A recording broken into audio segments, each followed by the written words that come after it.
전 세계가 흔들리는 동안 한국만 달랐습니다.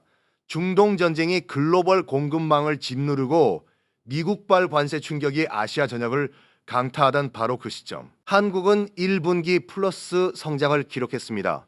외신들이 일제히 고개를 돌린 이유가 바로 여기 있습니다. 성장률 수치는 1.7%. 숫자만 보면 크지 않을 수 있습니다. 하지만 맥락이 다릅니다. 같은 기간 독일은 역성장을 걱정했고 일본은 제자리 걸음을 면치 못했습니다. 지금 세계의 경제가 얼마나 어려운지를 알아야 이 숫자의 무게가 보이기 시작합니다. 외신들은 이 수치를 깜짝 성장이라고 표현했습니다. 예상을 뛰어넘었다는 뜻입니다. 베룸버그와 로이터 등 주요 외신이 한국 경제의 회복력을 집중 조명했습니다. 그리고 이들이 공통적으로 지목한 핵심 요인은 단 하나였습니다. 바로 반도체였습니다. 그런데 여기서 한 가지 질문이 생깁니다. 반도체는 예전부터 한국의 주력 산업이었습니다. 그런데 왜 하필 지금 이 시점에 이렇게 강한 힘을 발휘하고 있는 걸까요? 그 답을 이해하려면 먼저 지금 세계가 처한 상황부터 봐야 합니다. 2024년 말부터 중동 지역의 긴장이 다시 고조됐습니다. 분쟁이 이어지면서 에너지 가격이 출렁이었고 해상 운송 경로에도 차질이 생겼습니다. 전 세계 기업들은 원가 상승 압박을 받기 시작했습니다. 그 충격은 제조업 중심 국가들에게 특히 크게 왔습니다. 여기에 미국의 관세 정책까지 겹쳤습니다.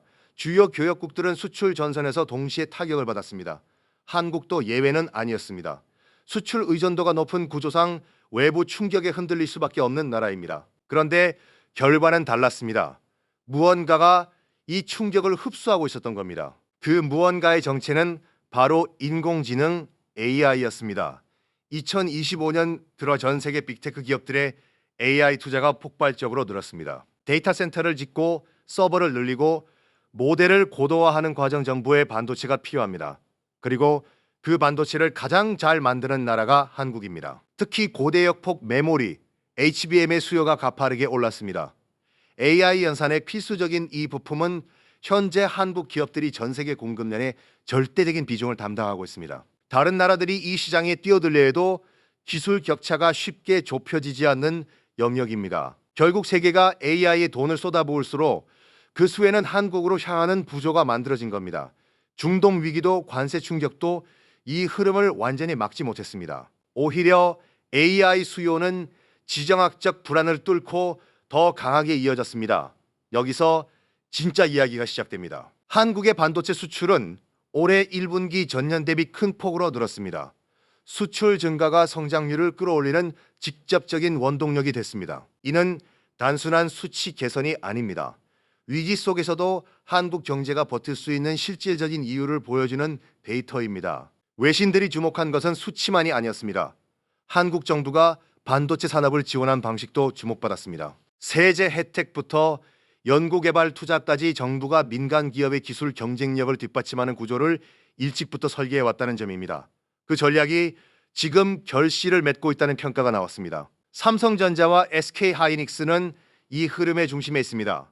두 기업이 글로벌 AI 공급망에서 차지하는 비중은 해가 갈수록 커지고 있습니다. 단순한 부품 공급자가 아니라 AI 산업 전체의 병목을 쥐고 있는 위치라고 해도 과언이 아닙니다. 물론 한국이 아무 위험도 없는 것은 아닙니다. 중동 불안이 장기화되면 에너지 비용 부담이 커질 수 있습니다. 미국과의 무역 협상도 계속 변수로 남아 있습니다. 하지만 지금 이 순간 한국은 위험을 헤쳐나갈 수 있는 무기를 쥐고 있습니다. 그 무기가 얼마나 강력한지는 경쟁국들의 움직임을 보면 알 수 있습니다. 미국, 일본, 중국 모두 자국 반도체 산업을 키우기 위해 수십조 원을 쏟아붓고 있습니다. 그만큼 이 분야에서 한국이 가진 자리를 빼앗고 싶다는 뜻입니다. 경쟁은 이미 시작됐습니다. 그렇다면 한국은 이 자리를 얼마나 더 지켜낼 수 있을까요? 1분기 성장이 반짝 반등으로 끝날 것인지 아니면 새로운 구조적 도약의 시작인지 그 답은 지금 한국이 어떤 선택을 하느냐에 달려 있습니다. 구체적인 숫자부터 살펴보겠습니다. 올해 1분기 한국의 반도체 수출은 전년 같은 기간보다 눈에 띄게 늘었습니다. 이 상승분의 상당 부분을 고대역폭 메모리, 즉 HBM이 이끌었습니다. 한 부품이 국가 수출 통계를 바꿔놓은 셈입니다. HBM은 일반 메모리보다 훨씬 복잡한 공정이 필요합니다. 여러 장의 메모리 칩을 수직으로 쌓아 연결하는 방식인데 이 과정에서 불량률을 낮추는 것이 핵심입니다. 현재 이 기술을 양산 수준으로 구현하는 기업은 전 세계에 손에 꼽힐 정도입니다. 자동차 산업도 빠뜨릴 수 없습니다. 현대차와 기아는 전기차 라인업을 확대하면서 북미와 유럽 시장에서 꾸준히 점유율을 높이고 있습니다. 관세 충격 속에서도 현지 생산 비중을 높인 전략이 방어막이 됐습니다. 배터리 산업도 같은 흐름입니다. 국내 배터리 3사는 유럽과 미국의 전기차 공장에 직접 납품하는 부조를 갖추고 있습니다. 완성차 업체가 흔들려도 배터리 수요는 줄지 않는 구조입니다. 이것이 위기 속에서 버티는 힘이었습니다. 반도체, 자동차, 배터리 이 세 산업은 따로 움직이지 않습니다. 전기차에는 반도체가 들어가고 배터리 생산에도 첨단 장비가 필요합니다.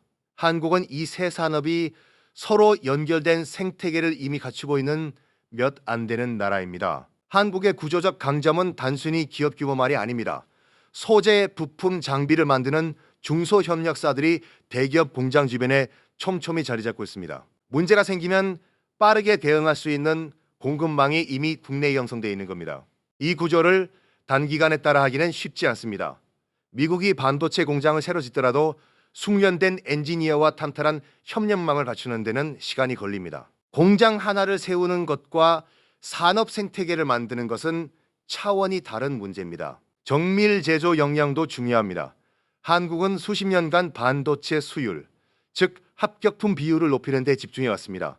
이 경험은 데이터와 노하우로 쌓여 있고 쉽게 복제되지 않습니다. 기술 격차는 숫자보다 경험에서 나옵니다. 정부 정책도 뒷받침이 됐습니다.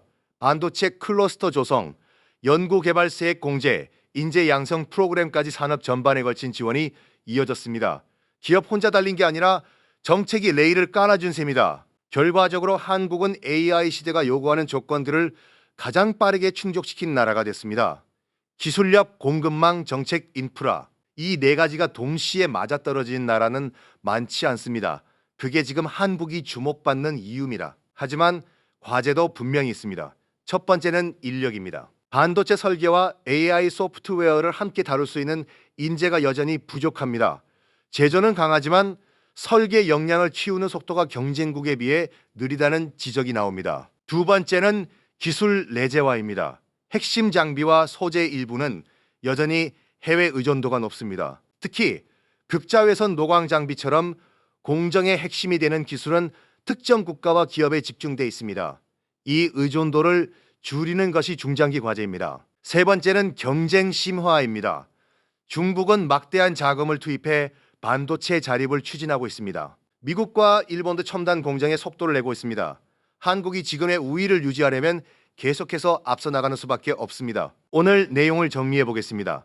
중동 전쟁과 관세 충격이라는 이중 압박 속에서도 한국은 1분기 플러스 성장을 기록했습니다.